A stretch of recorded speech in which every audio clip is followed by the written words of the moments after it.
I'm Pam Christensen.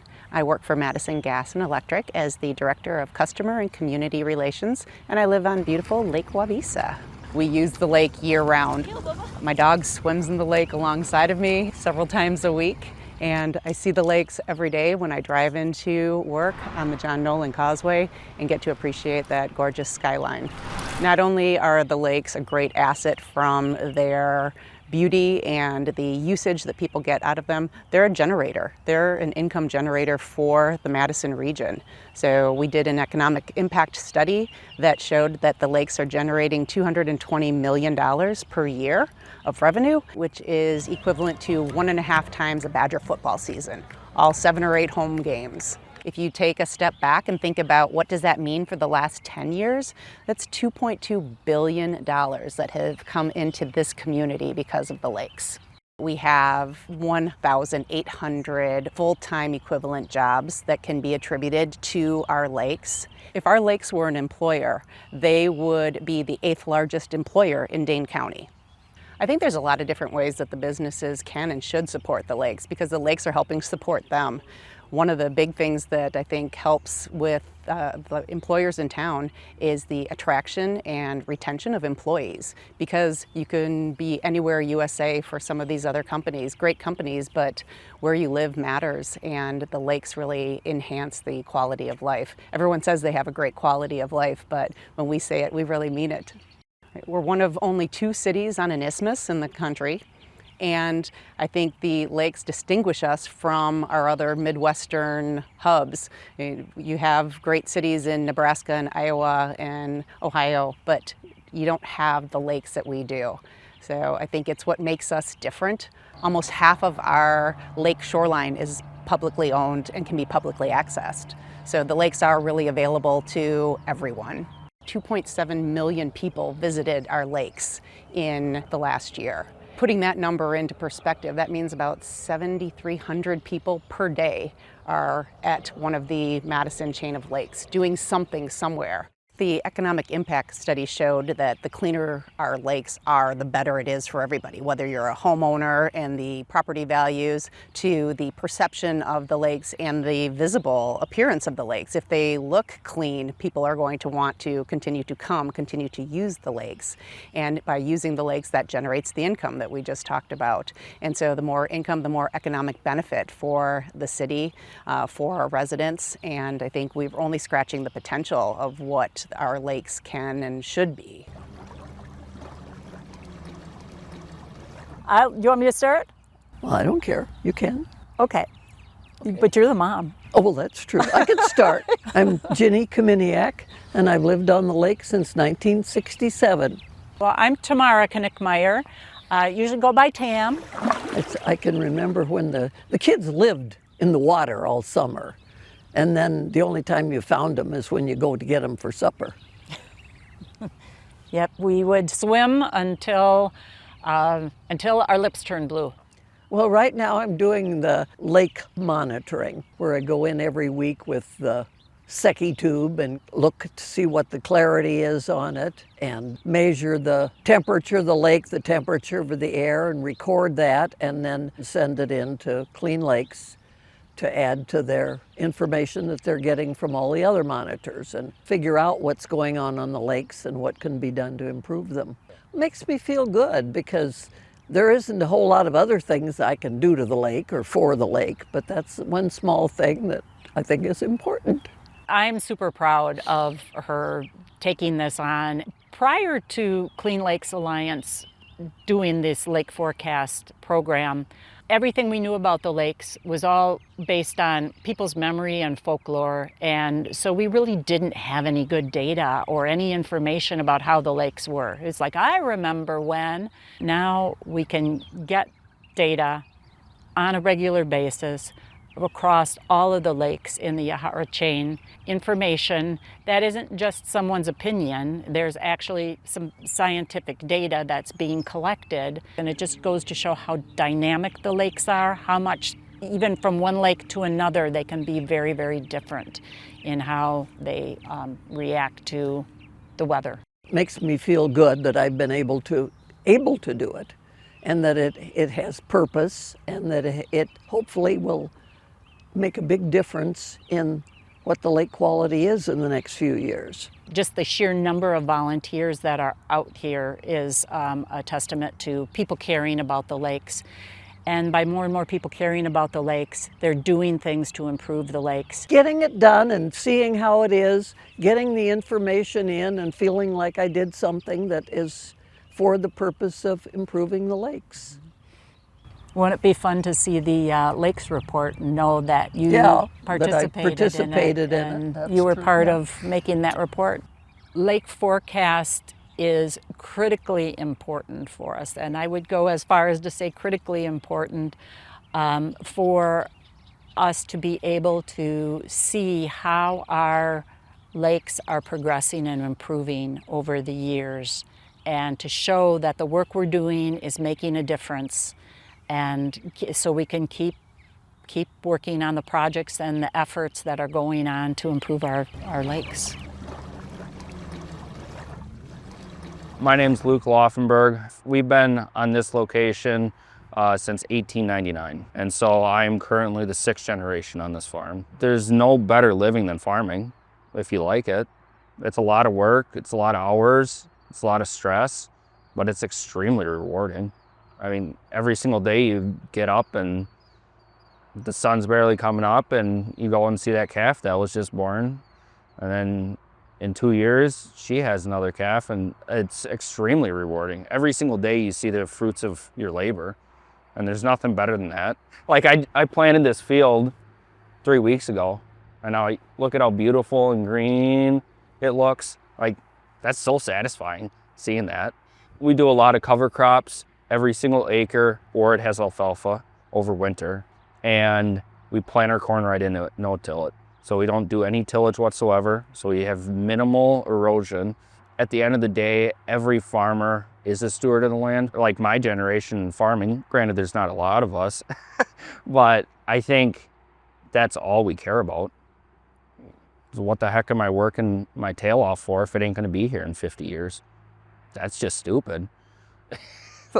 That's all that is. So I don't know what everybody's opinion is, but climate change is definitely real. It's happening, whether we like it or not. And so if you can be more resilient to it, you might as well. The best way to do that is to put cover crops down and to do no-till. And all you're gonna do is improve your organic matter in your soil, and all that helps with is holding more water. So if you get a drought like you did 2 years ago and you don't get rain for almost 2 months, you got more organic matter than your neighbor does, your crops are gonna be a lot better. There's no downside to that. There's a lot of research behind this. There's a lot of people that have put a lot of time into this the last 20, 25 years that have proven that this is what is right. And every farmer knows that we should try to do the best that we can. And there's more information out there now. We all know now at Yahara Pride Farms what needs to be done. It's just getting the farmer to the point that this is what is sustainable. Yeah, what your grandpa said was sustainable is not, and now we've learned differently. We need to change our practices. We're out here trying to do our best. I'm trying to make this place and make my soil better for my kids. The only way to do that is to help everybody else, help this whole situation, help the lakes, help everybody living in Madison. So we have to think of the rest of the watershed. I mean, we gotta all help each other at the end of the day. The water starts up here and it flows to you.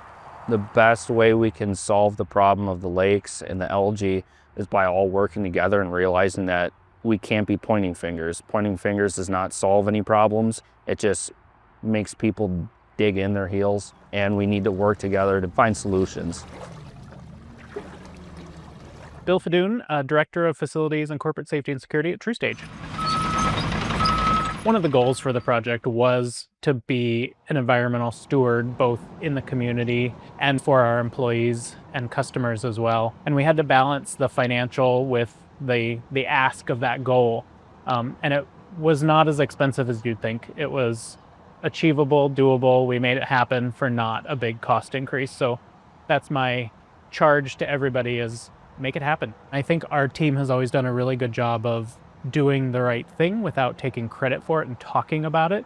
And it's great that we're finally starting to get some recognition across the organization and across the city for the things we've been doing.